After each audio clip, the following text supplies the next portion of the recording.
मैंने अपना खाना कम कर दिया था। मैंने फ़ील किया कि जिस दिन मैं कम खाता हूँ, उस दिन मैं कम सोता हूँ। 8-9 महीने मेहनत करके जब आपकी पूरी ज़िंदगी बदल जाती है, आपका अगला जनरेशन आपको उसके नाम से जानता है। मैं कर सकता हूँ क्योंकि मैं स्कूल का एग्ज़ाम नहीं क्वालीफ़ाई कर पा रहा था। 10th में 52% के साथ मैंने इस एग्ज़ाम को क्वालीफ़ाई किया है।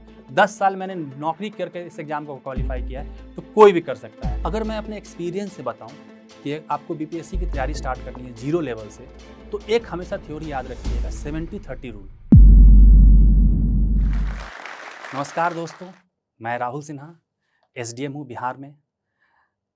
इसके पहले भी मैं जोश टॉक्स पे आ चुका हूँ और आज स्पेशली मैं आ रहा हूँ जोश टॉक बिहार पे, क्योंकि मुझे ऐसा लगता है कि जो बिहार के लोग हैं, वो अपने कैलिबर को उतना नहीं पहचान पाते हैं।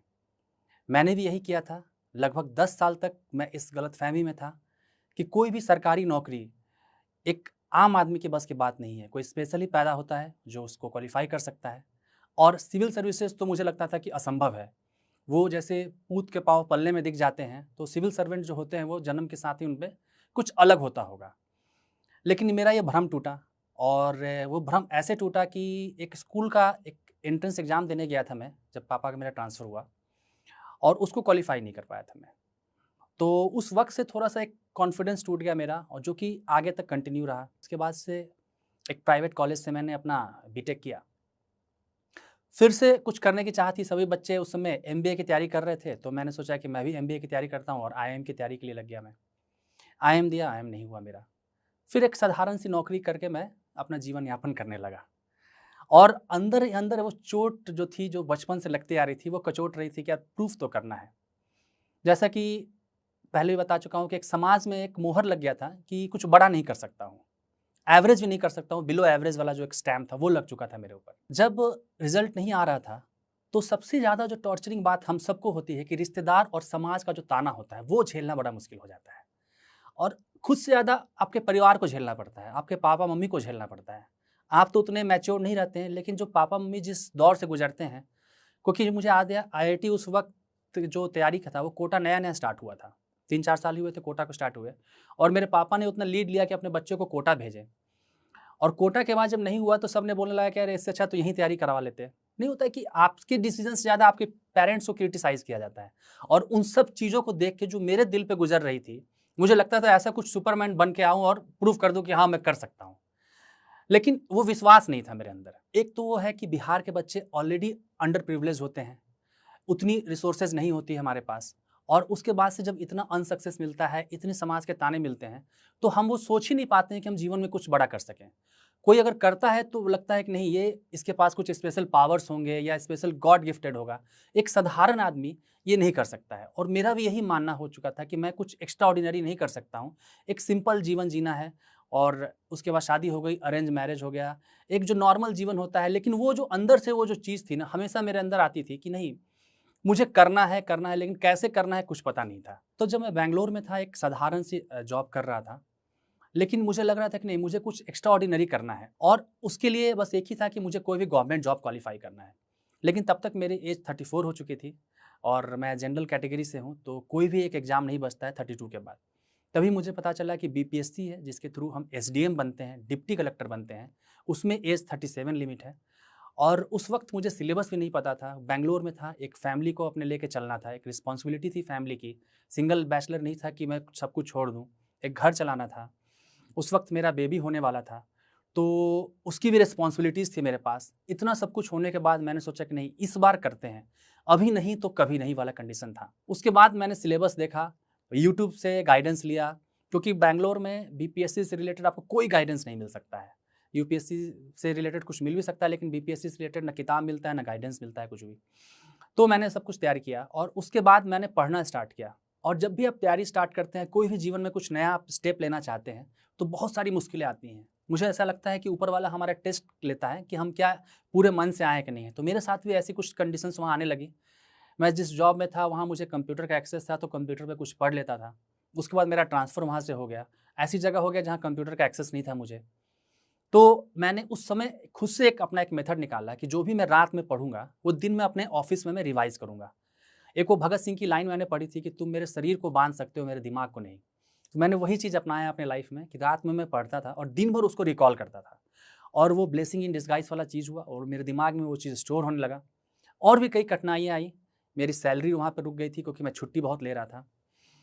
करते करते पीटी क्वालिफाई हुआ मेरा, एक खुशी मिली, एक मोटिवेशन मिला कि चलो ठीक है। फिर मेंस में आंसर राइटिंग होता है, तो मैंने सोचा कि मैं इतने आंसर लिखूंगा। मैं 8-8 9-9 घंटे आंसर लिखता था, जिसका नतीजा ये है कि मेरी उंगली अभी भी थोड़ी सी टेढ़ी दिखती है, जिसपे पेन का प्रेशर पड़ता है। मैंने सोचा कि कोई भी नहीं होता, कोई भी पत्थर नहीं छोड़ूंगा अनटर्न, जितना मेहनत हो सका है उतना करूंगा। और ये सही बात है कि जब आप किसी चीज़ के पीछे लग जाते हैं ना, तो पूरी कायनात आपको उससे मिलाने के लिए कोशिश में लग जाती है। और उसके बाद मेरे मेंस में सिलेक्शन हुआ, फिर इंटरव्यू में सिलेक्शन हुआ। जिस दिन मेरा इंटरव्यू का रिजल्ट आया था, फाइनल जो रिजल्ट आया था, उस वक्त मेरे अकाउंट में मात्र 5,000 रुपये थे। उसके पहले हम लोग रेंट, जिस घर में रह रहे थे उसका रेंट कॉस्टली था, हमने घर भी शिफ्ट कर लिया था कि थोड़ा बहुत पैसा बच सके। थ्रू आउट द जर्नी मेरी वाइफ ने बहुत सपोर्ट किया, क्योंकि जब आप फाइनेंशियली बहुत कमज़ोर हो जाते हैं तो आपके वाइफ की सपोर्ट की बहुत ज़रूरत पड़ती है। वाइफ का सपोर्ट रहा, पेरेंट्स का सपोर्ट रहा, हमेशा उन्होंने मोटिवेट किया कि नहीं राहुल तुम कर सकते हो। फाइनली 2 फरवरी 2019 को रिजल्ट आया और मुझे एसडीएम पोस्ट मिला, जिसके लिए मैंने पूरा एफर्ट लगाया था। और उस दिन मैं पहली बार रोया 1999 में, जब मेरा 52% आया था 10th में। और 2019 में मेरा जब सिलेक्शन हुआ। लगभग 20 साल की जर्नी है। 20 साल की जर्नी में कई ठोकरें मिली, लेकिन मैं रोया नहीं था, और उस दिन मैं पहली बार रोया। तो ये कहानी मैं अक्सर इसलिए बताता हूँ कि हम सब अपना कैलिबर नहीं पहचान पाते हैं। हम सबको ये लगता है कि कोई भी बड़ा चीज़ करना एक आम आदमी की बस की बात नहीं है। आप इस रेस में क्यों दौड़ रहे हैं वो मैटर करता है। मैंने इतने एग्जाम्स को दिया, सब में मैं अनक्वालिफाइड रहा। क्यों? क्योंकि मेरा उस वक्त जो दौड़ रहा था, मैं वो नाश्ता करने के लिए दौड़ रहा था। जब मैं पहली बार अपनी जान बचाने के लिए दौड़ रहा था, तो मैंने अपनी शारीरिक जितनी क्षमता है, शारीरिक क्षमता सभी को तोड़ दिया। कोचिंग नहीं थी मेरे पास, किताब नहीं था मेरे पास, गाइडेंस नहीं था मेरे पास। मुझे लगा कि ये जो 5 किताबें हैं, इसी को पढ़ के, मैंने कहीं सुना था कि इसी को पढ़ के आईएएस बनते हैं। मैं उन किताबों को 25 बार पढ़ गया था। जितना लिखना होता उतना लिख चुका था मैं। और उसके बाद से देखिए, उसके बाद से ऊपर वाला मदद करता है, ऊपर वाले ने मदद की और आज मैंने अपना वो पोस्ट पा लिया है। तो आप में से कोई भी, अगर कोई भी आपका जीवन का ड्रीम है, कुछ भी आप पाना चाहते हैं, बस वो अपनी पूरी ताकत लगा दीजिए, पूरी एनर्जी लगा दीजिए, आप ज़रूर सफल होंगे। एक चीज़ मैं अक्सर सबको कहता हूँ कि जीवन बदल जाता है। बीपीएससी या गवर्नमेंट जॉब एक ऐसा चीज़ है, आपको लगता है कि आप किसी एक आम कंडीशन या गरीबी में जी रहे हैं। जैसे मैंने बताया था, मेरे अकाउंट में मात्र 5,000 रुपये बचे थे, और बहुत मतलब क्या होता है, समाज में था कि एक अनसक्सेसफुल का मोहर, एक मंद बुद्धि का मोहर लग चुका था। जिस दिन रिजल्ट आया उसके बाद से मुझे 1 डेढ़ महीने तक इतने मैंने मीडियाज़ में इंटरव्यू दिए। एक मुझे याद है कि जब मैं कॉलेज में था, तो हमारे कॉलेज में एक कोई वीआईपी आए थे, पेपर में फ़ोटो छपा था, 100 लोग का फ़ोटो था, उसमें एक मेरा छोटा-सा फ़ोटो था। वो मैंने पेपर सँभाल के रखा था। लेकिन जब जिस दिन मेरा रिजल्ट आया, उस दिन के बाद से लगभग डेढ़ महीने तक तो मैंने इंटरव्यू दिया। और समाज में जो लोग मुझे मंदबुद्धि बोलते थे, वो आके मुझे मिलने के लिए आए, सब लोग आए। तो ये एग्ज़ाम ऐसा है जो आपकी ज़िंदगी को बदल देता है। जब मैंने डिसाइड किया था कि मैं बीपीएससी की तैयारी करूँगा और मैं एसडीएम बनूँगा, तो 99% लोगों ने मुझसे बोला कि आप बेवकूफ़ हो गए हो। इस उम्र में तुम तैयारी करोगे, जिस उम्र में लोग छोड़ देते हैं तैयारी, तुम उस उम्र में तैयारी स्टार्ट करोगे। मैंने कहा नहीं, मैं करूँगा तैयारी, और देखिए उसका नतीजा है कि हो गया। अगर मैं अपने एक्सपीरियंस से बताऊँ कि आपको बीपीएससी की तैयारी स्टार्ट करनी है ज़ीरो लेवल से, तो एक हमेशा थ्योरी याद रखिएगा, 70-30 रूल। आपको 70% प्रैक्टिस करना है और 30% आपको किताबें पढ़ना है। हम अक्सर उल्टा करते हैं, हम लोग 90-10 वाले काम करते हैं, जो मोस्टली बच्चे करते हैं। 90% वो किताब पढ़ते हैं और 10% वो प्रैक्टिस करते हैं। ये वैसा ही हुआ कि आपने यूट्यूब पे कार चलाना सीखा है और नॉर्मल कार को आप नहीं छू रहे हैं, तो क्या होगा? आपको कार कितना भी चलाना सीख लीजिए, आप 50 साल तक कार चलाना सीख लीजिए, लेकिन जब आप पहली बार कार छुइएगा तो क्या होगा? क्रैश कीजिएगा। हमारे साथ यही होता है कि हमें वहाँ एग्जाम में क्वेश्चन सॉल्व करना होता है। हम क्या करते हैं? किताबें पढ़ते रहते हैं। दिक्कत हमारे साथ वही होती है। तो आप सबसे पहले इस चीज़ को अपनाइए। दूसरा चीज़ है, जब आप बीपीएससी की तैयारी करने आ रहे हैं, तो आपको एक प्लानिंग होना चाहिए। जैसे इसरो जब रॉकेट बनाता है, तो उसको पता है कि 16वें दिन 12 घंटे 13 सेकंड पे रॉकेट कहाँ होगा।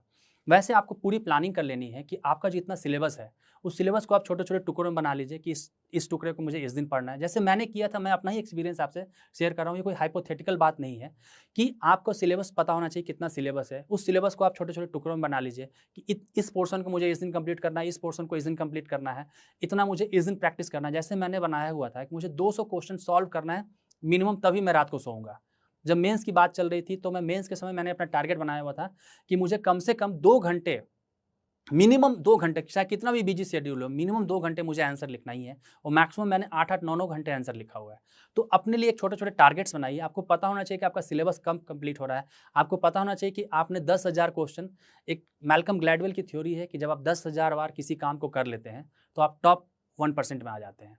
तो मैंने ये चीज़ पढ़ा था, तो मैंने सोचा था कि नहीं, मैं 10,000 क्वेश्चन सॉल्व करूँगा, चाहे किसी भी एग्जाम, पीटी हो, मेंस हो, चाहे कुछ भी हो।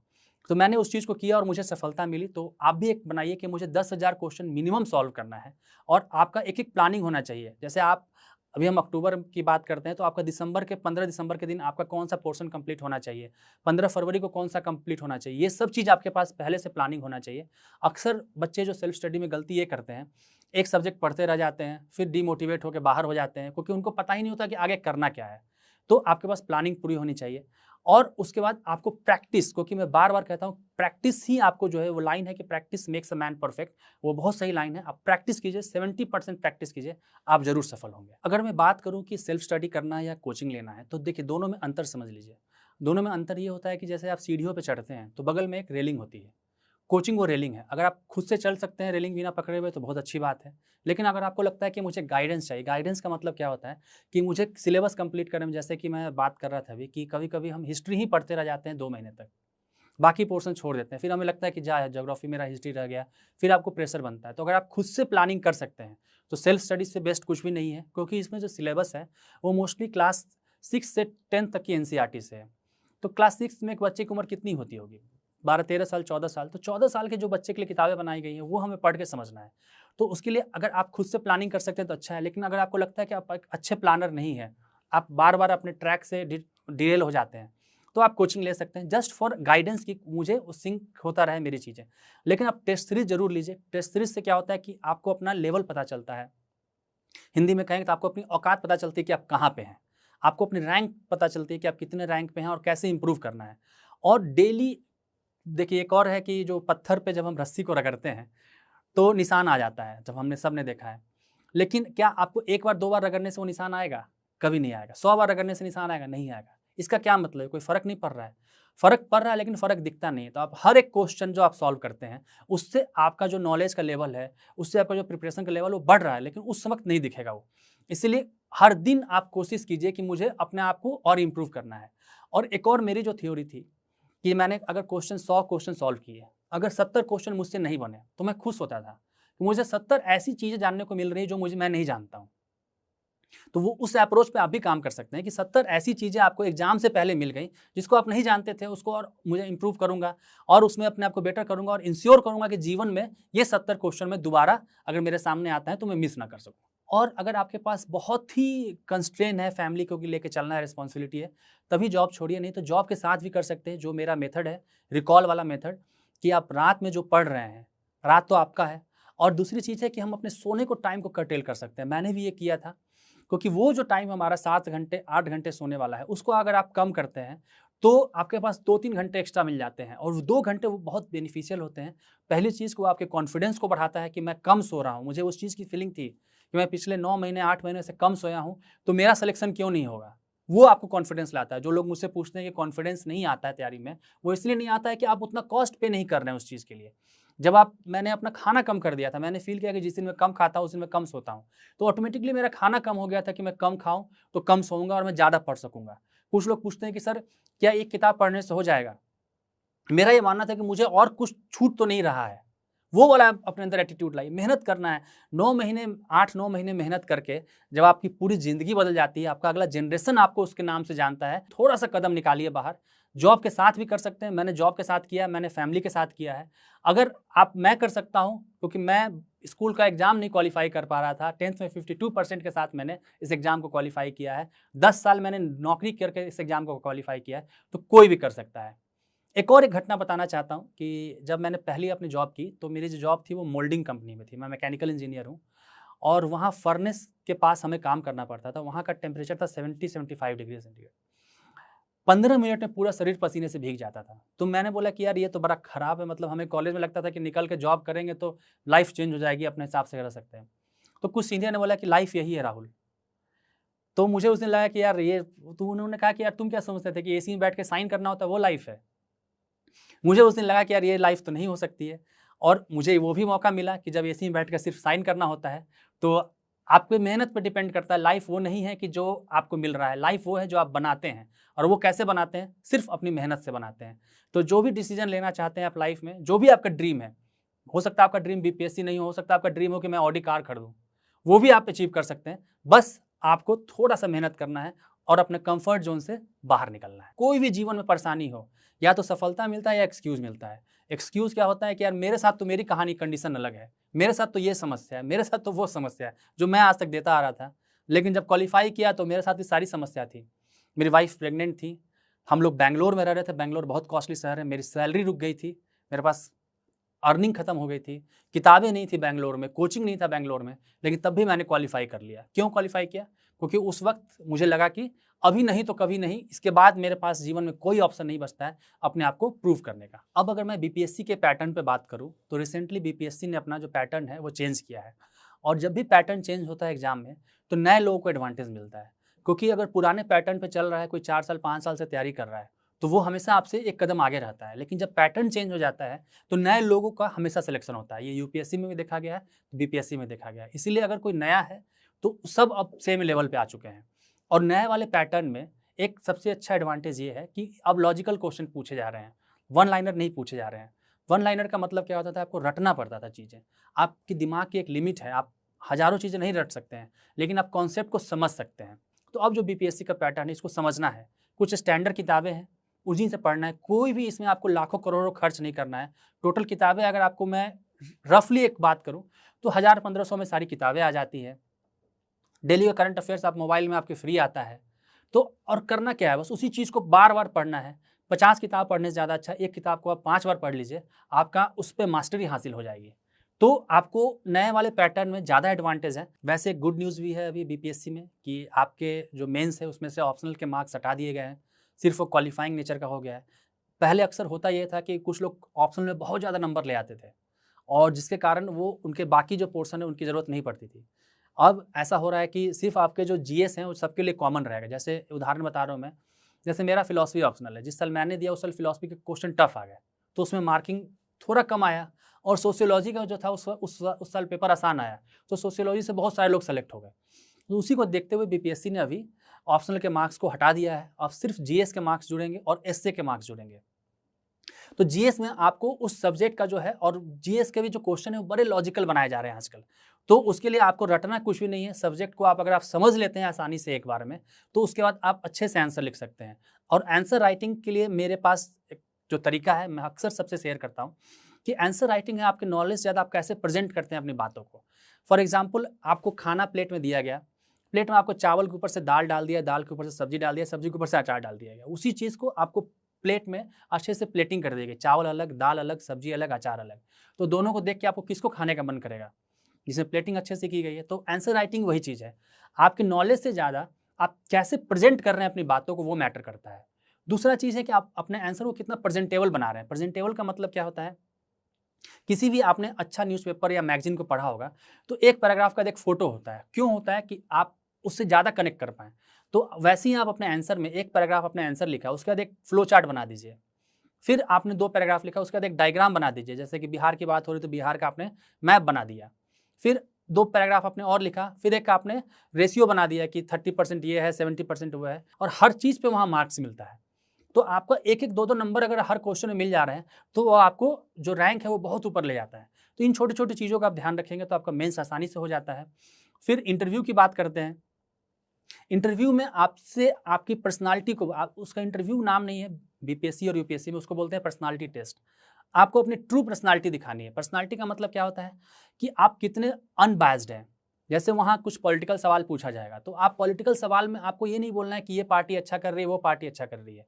आपको बोलना है कि गवर्नमेंट क्या कर रही है, प्रेजेंट गवर्नमेंट क्या कर रही है, और आपको हमेशा फैक्ट रखना है। आप कोई नहीं है, आप जज नहीं है कि आपको डिसाइड करने का ऑप्शन दिया। अक्सर लोग यही होते हैं, खुद जज बन जाते हैं और बोलने लगते हैं कि नहीं ये सही है, वो गलत है। आपको सिर्फ वहाँ फैक्ट्स रखना है, क्योंकि एज ए ब्यूरोक्रेट आपसे ये उम्मीद की जाती है कि आपको सारे फैक्ट्स पता हैं। तो ये छोटी-छोटी चीज़ें हैं जिसको कि आप करके, जैसे जो मैंने किया अपने लाइफ में वही मैं आपसे शेयर कर रहा हूँ। इन छोटी-छोटी चीज़ों पे आप ध्यान देंगे तो आपको पीटी, मेंस, इंटरव्यू तीनों हो जाएगा। अब अगर मैं एज की बात करूँ, तो बहुत सारे लोग बोलते हैं कि नहीं 22 साल या 23 साल में एग्ज़ाम की तैयारी शुरू कर दीजिए। लेकिन मैं जब अपनी बात बताता हूँ, मैंने 34 की उम्र में तैयारी स्टार्ट की, और मैं इसलिए बता रहा हूँ ये बार-बार कि हो सकता है कि 34 उम्र में बहुत सारे लोग जब मुझे भी क्रिटिसाइज़ किया गया 34 की उम्र में, किसी ने तारीफ़ नहीं किया। सिर्फ मेरे घर वालों को छोड़ दीजिए, तो किसी ने तारीफ़ नहीं किया, सबने बोला कि तुम बेवकूफ़ हो क्या? इस एज में आके तुम शुरू से बेवकूफ़ी वाला काम करते आ रहे थे और इस एज में आके और महा बेवकूफ़ी वाला डिसीजन ले रहे हो कि मैं अब तैयारी करूंगा। तो मैं बताना चाहता हूँ age is just a number, जो बात है ये सही बात है। तो आप 36 के एज में भी स्टार्ट कर सकते हैं। बस आपके अंदर वो भूख होनी चाहिए कि मुझे इस एग्जाम को क्वालिफाई करना है। उसके अलावा और कुछ नहीं चाहिए। एक कदम निकालिए, एक शुरुआत कीजिए, रास्ता अपने आप मिलते जाता है। दूसरी चीज़ है कि जो बिहार के बच्चे होते हैं ज़्यादातर, वो अपने आप को बहुत ज़्यादा अंडर प्रिविलेज समझने लगते हैं। ऐसा कुछ नहीं है। मैंने जैसे बताया आपको कि किताबें हार्डली 1500 रुपये में आ जाती हैं और आज के डेट में सब लोग मोबाइल रिचार्ज कराता है, मोबाइल पे डेली का करंट अफेयर आ जाता है। उससे ज़्यादा चीज़ें नहीं चाहिए आपको पढ़ने के लिए। आपको ऐसा नहीं है कि आपको यूएस का, कनाडा का, चाइना का करंट अफेयर्स पढ़ना है। आपको बिहार और इंडिया का करंट अफेयर्स पढ़ना है, वो आपके मोबाइल में आसानी से आ जाता है। लेकिन अगर आप एक्सक्यूजेस ढूंढते रहेंगे कि नहीं मेरी कहानी अलग है, मेरे साथ तो ये समस्या है, मैं गरीब हूँ, मैं ये नहीं करना चाहता हूँ, तो बस वो है कि आप फिर उसकी लिस्ट बनाइए, क्योंकि आपको कुछ ना कुछ तो समाज को देना ही है। या तो सफल होइएगा या एक्सक्यूज दीजिएगा। तो एक्सक्यूज वाले मोड से बाहर आइए। मैं जिस डिस्ट्रिक्ट में था, हर कोई मुझे अप्रिशिएट करता था कि जितना भी मेरे से था मैंने उतना अपने दिया है लोगों को। और वो जो फीलिंग आती है जब किसी गरीब की दुआ लगती है ना, उससे अच्छी फीलिंग और कुछ नहीं हो सकती है। वो आपको तभी होगा जब आप कुछ करेंगे किसी को। आप उनकी लाइफ आपके एक डिसीजन से चेंज हो जाती है और वो चीज़ आप कर सकते हैं। बस थोड़ा सा मेहनत कीजिए, थोड़ा सा अपने कंफर्ट जोन से बाहर आइए। संसार दुनिया बहुत अच्छी है, थोड़ा सा एक स्टेप लीजिए। हेलो एस्पिरेंट्स, हम में से बहुतों का सपना है आईएएस ऑफिसर बनना, लेकिन ये जर्नी बहुत महंगी है और इसलिए बहुत एस्पिरेंट्स ने जोश टॉक्स से रिक्वेस्ट किया कि क्या जोश टॉक्स एस्पिरेंट्स को हेल्प कर सकते हैं फाइनेंशियली उनकी इस जर्नी में। तो इसलिए जोश टॉक्स ने कांटेक्ट किया इंग्लिश मीडियम के लिए केएसजी आईएएस के खान सर को और हिंदी मीडियम के लिए संस्कृति आईएएस को। शायद खान सर और केएसजी आईएएस की इंट्रोडक्शन ही देने की जरूरत नहीं है। देश के सबसे जाने माने और रिस्पेक्टेड इंस्टीट्यूट्स में से है केएसजी। सृष्टि जैन देशमुख, शायद आपने नाम सुना हो, सर की ही स्टूडेंट रही हैं जिन्होंने 2018 में AIR 5 हासिल की। वहीं संस्कृति आईएएस के भी बहुत स्टूडेंट्स ने यूपीएससी में टॉप रैंक्स प्राप्त की हैं। कुछ ही समय में उनके भी बहुत स्टूडेंट्स की टॉक्स रिलीज होने वाली हैं। तो जोश टॉक्स ने केएसजी आईएएस और संस्कृति आईएएस से बात की और उन्हें रिक्वेस्ट किया कि क्या वो जोश की फैमिली के लिए एक बहुत बड़ी स्कॉलरशिप दे सकते हैं। मुझे बहुत खुशी है हम सबके साथ ये बात शेयर करने की कि दोनों ही इंस्टीट्यूट्स मान गए।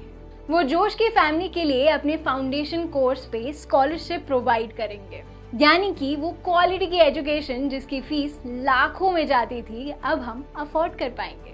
ये हेल्प वैल्यूएबल है सबसे ज्यादा हम नए एस्पिरेंट्स के लिए, जिन्हें फाउंडेशन कोर्स करना तो है लेकिन लाखों की फीस हम अफोर्ड नहीं कर सकते। जोश फैमिली की ये स्कॉलरशिप पाने के लिए हम नीचे दिए गए गूगल फॉर्म को फिल कर सकते हैं। जब आपको कॉल आए तो प्लीज ये मेंशन करना मत भूलना कि आप जोश फैमिली के पार्ट हैं, ताकि आपको ये स्कॉलरशिप मिल पाए। जोश टॉक्स को बहुत गर्व है कि अब एस्पिरेंट्स को जोश सिर्फ कहानियों से नहीं बल्कि असलियत में फाइनेंशियली सपोर्ट कर पा रहा है। जोश टॉक्स का सपना कभी भी सिर्फ टॉक्स बनाना नहीं था।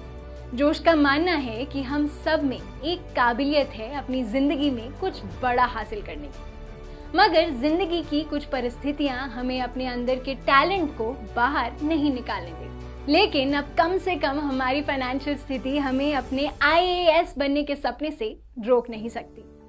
जोश टॉक से एक बड़े भाई या बहन की तरह हर वक्त हम सबको जिंदगी में आगे लेके जाने के प्रयास में लगा रहेगा। आप बस जाके अपना 100% दीजिए, एक भी दिन जाया ना होने दे, बाकी जोश संभाल लेगा। जय हिंद।